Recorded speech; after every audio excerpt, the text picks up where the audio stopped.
jechotaan midhaagee keessaa fi alaan akkanatti bareedee kitaabni filannoo kee tolfadhu jedhu xumuramee eebbaaf guyyoota laakkaachuutti jira.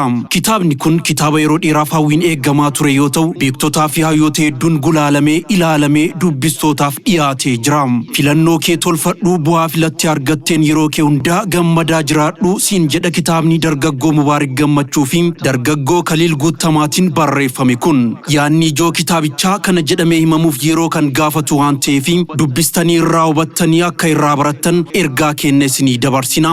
Eebba kitaaba kana magaalota akka Arsii Asallaa fi magaalota Shaashamannee dabalatee magaalota hedduu keessatti eebbifamuuf kaayyeeffatamee jira. Eebba isaa jalqabaa kana toora Piimmoo Onlaayinii Markaza Abubakar Siddiq jedhamu gubbatti kan eebbifamu ta'a. Sagantaa kana irratti ustaazonni fi hayyoonni gurguddoon irratti ni argamu. Ustaazota argaman keessaa muraasa kanneen akka Dr. Jeelaan Kadir, Sheek Amiin Ibroom, Sheek Abdusalaam Kadir, Sheek Abdullah Idris, Ustaz Taayir Galatom, Ustaz Ibsaa Hasan, Ustaz Abdurrazaq, Munashid Abu Maayrii dabalatee munashidoonni hedduu fi ustaazonni gamtaa Alii Hikam guutuun irratti ni argamu. Iddoon isaa garee Piimmoo Onlaayinii Markaza Abubakar Siddiq irratti gaafa guyyaa waxabajjii 12 ji'a 10ffaa bara 2017 guyyaa kamisaa galgala keessaa sa'a 2 irraa eegalee ni gaggeeffama.